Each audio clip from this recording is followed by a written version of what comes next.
Tujuan pembelajaran dari bab ini yaitu: yang pertama, mampu memahami tentang konsep strategi dan pokok-pokok perumusan strategi. Yang kedua, mampu memahami strategi pengembangan sumber daya manusia sebagai bagian dari strategi manajemen perusahaan secara keseluruhan. Yang ketiga, mampu memahami strategi pengembangan sumber daya manusia yang sesuai dengan tantangan globalisasi. Dan yang terakhir, mampu memahami bagaimana cara merancang pengembangan sumber daya manusia di perusahaannya secara lebih terarah dan terukur. Halo semuanya, di sini saya akan mencari tahu tentang seberapa paham pengetahuan mahasiswa FEB mengenai strategi SDM. Tapi sebelumnya, saya akan menjelaskan terlebih dahulu apa yang itu strategi SDM dan apa tujuannya. Strategi SDM ini menetapkan apa yang ingin dilakukan oleh organisasi mengenai kebijakan dan praktik manajemen sumber daya manusia, dan bagaimana hal tersebut harus dikaitkan dengan strategi bisnis satu sama lain. Adapun tujuan dari strategi SDM yaitu memandu pengembangan dan implementasi program sebagai sarana untuk menyampaikan maksud organisasi tentang bagaimana sumber daya manusia akan dikelola, serta untuk mengukur kemajuan dan mengevaluasi hasil terhadap ujian. Tanpa menunggu lebih lama lagi, ayo kita cari mahasiswa manajemen tersebut.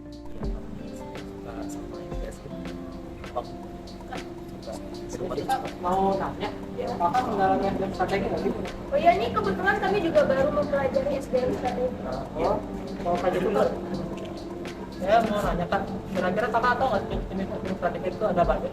Oh, kalau menurut yang saya baca, kalau menurut Armstrong itu ada dua jenis strategi sumber daya manusia. Yang pertama yaitu ada strategi menyeluruh dan strategi khusus. Jadi strategi menyeluruh ini menggambarkan niat umum yang dilakukan oleh organisasi untuk bagaimana cara orang dikelola dan dikembangkan, serta langkah apa yang harus diambil oleh organisasi untuk menarik dan mempertahankan karyawannya, dan melihat sejauh mana nih karyawan tersebut terlibat dan termotivasi. Halo, lagi buat video ya? Iya. Jadi yang nanya ini. Oke. Kira-kira kakak tahu nggak tentang misalnya contohnya jenis SDM strategi apa aja? Oh, kalau contohnya sih aku sempat sedikit tahu lah ya, sedikit tahu tentang perusahaan Aegon. Jadi perusahaan Aegon ini merupakan perusahaan asuransi jiwa, manajemen aset, kemudian juga pensiunan multinasional yang berkantor pusat di Denmark, Belanda. Kemudian tanggal 21 Juli 2020, perusahaan ini tuh mempunyai hingga 20.000 karyawan, banyak banget ya. Nah, iya banyak banget loh.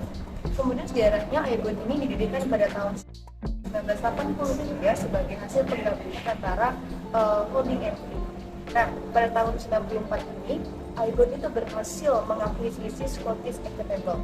Kemudian juga tahun 1999 Aegon ini kembali berhasil mengakuisisi bisnis asuransi jiwa dari Guardian Royal UK. Nah, pada tahun yang sama Aegon ini juga membeli Transmedica Corporation. Nah, terus tanggal 3 Agustus 2011 Aegon USA ini mengumumkan bahwa semua bisnisnya itu akan dikelompokkan di bawah satu merek, yaitu Transmedica. Keren banget ya. Kira-kira strategi apa ya yang mereka gunain sampai bisa seberkembang itu? Kira-kira kalian tahu nggak sih? Oke, kalau untuk hari sendiri ya pernah dengar berita dan datanya bahwasanya kalau untuk Aegon ini ya itu dia memiliki sebuah komitmen bahwasanya ketika seorang ataupun kelompok yang bekerja di situ itu harus memiliki kinerja yang baik. Jadi di sana tidak hanya gaji yang diutamakan, tapi strateginya adalah bagaimana skill yang digarap atau skill yang akan dilaksanakan seperti itu. Oh, berarti mereka itu acuannya kayak karyawan yang sangat tinggi banget ya, butuh banget dengan pengadaan. Jadi mereka kayak semangat banget untuk ngerjainnya. Terus juga kayaknya ada satu perusahaan lagi deh, kayak kalau nggak salah namanya GSK. Iya, GSK. GlaxoSmithKline ya. Benar. Kalau itu gimana tuh? Kalau yang ini tuh dia strategi SDM-nya tuh dia saat rekrutmen atau saat dia pendaftaran, dia bergabung dalam perusahaan itu, dia itu tuh memiliki banyak sekali tahapan-tahapan saat pendaftaran itu. Jadi memang benar-benar orang-orang terpilih yang bisa bekerja di situ. Oh, jadi mereka itu mencari orang-orang terbaik dan menempatkan mereka tuh di tempat yang terbaik banget. Itu perusahaannya bergerak di bidang apa? Kalau nggak salah GSK itu bergerak di bidang farmasi. Betul kan? Betul banget ya. Iya. mending daftar aja nggak sih? Kayaknya kita perlu banyak belajar dulu ya, Iya. masuk ke sana ya. Pasti dong. Jadi begitu. Nah, Kak, kalau itu makasih ya Kak ya atas waktu dan penjelasannya Kak. Ya. Mohon maaf atas waktunya Kak. Ya. Oke, siap. Nah, tadi kan kita sudah mendapat penjelasan mengenai strategi secara menyeluruh. Sekarang, ayo kita cari tahu siapa yang tahu tentang strategi secara khusus.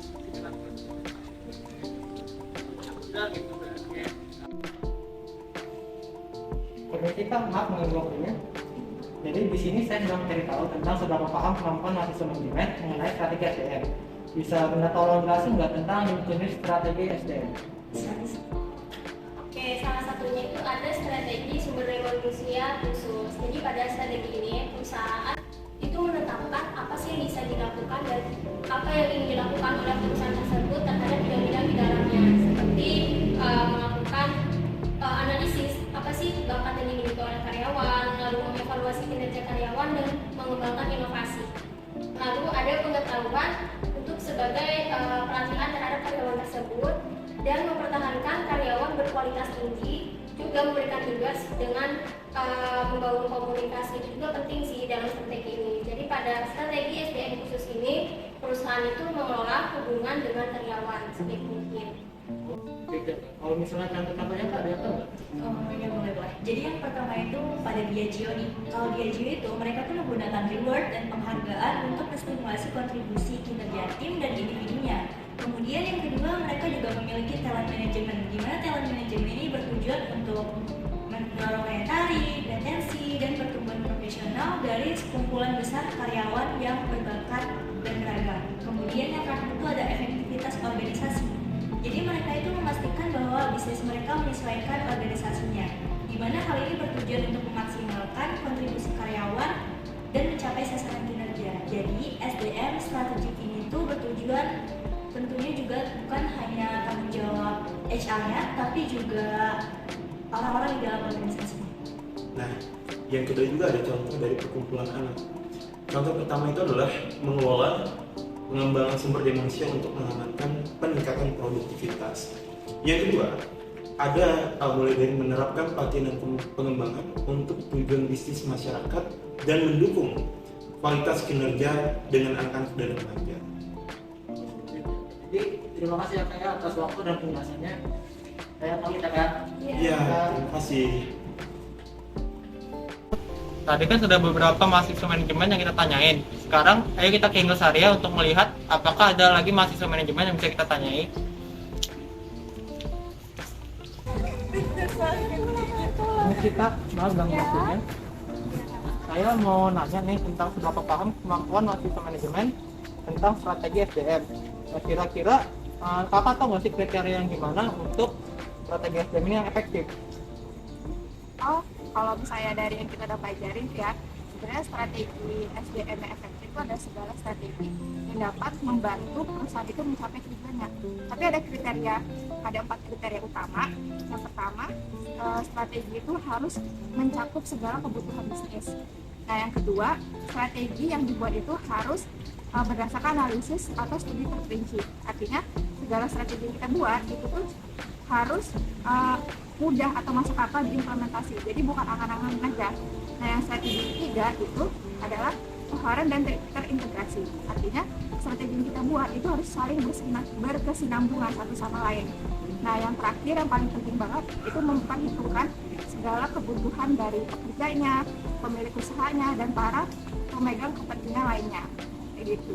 Nah, untuk kalau seumpamanya contohnya dari strategi itu tadi itu kita bisa melihat dari perusahaan itu bisa menghargai ide atau gagasan dari karyawannya itu supaya bisa meningkatkan kepuasan kerja bagi karyawannya juga. Terus perusahaan juga bisa memberikan reward atau penghargaan kepada karyawannya yang berprestasi.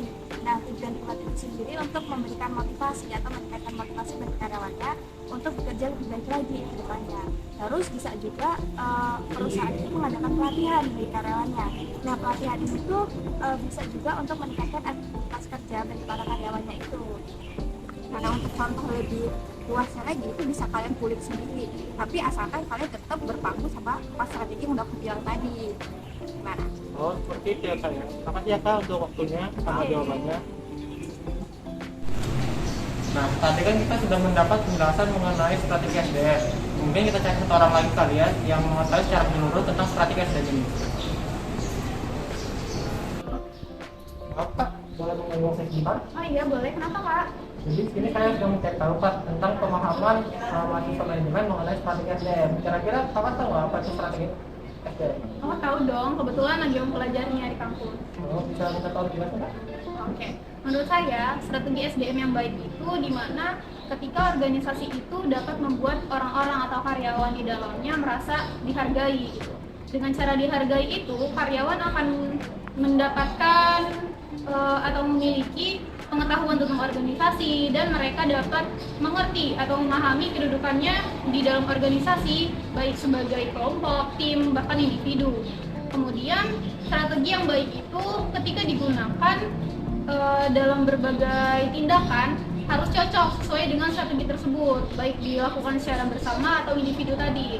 Kemudian strategi yang baik itu harus dapat menunjukkan bagaimana mereka dapat dihargai atas kontribusinya dalam perusahaan dan bagaimana perusahaan itu dapat mengembangkan dan menumbuhkan kinerja para karyawannya. Oh, seperti itu ya Kak? Iya. Baik Kak, terima kasih atas waktu dan penjelasannya Kak. Selamat Sama. malam Kak. Oke. Jadi itulah video hasil wawancara kita mengenai pengetahuan mahasiswa manajemen mengenai SDM strategi. Sekian, terima kasih.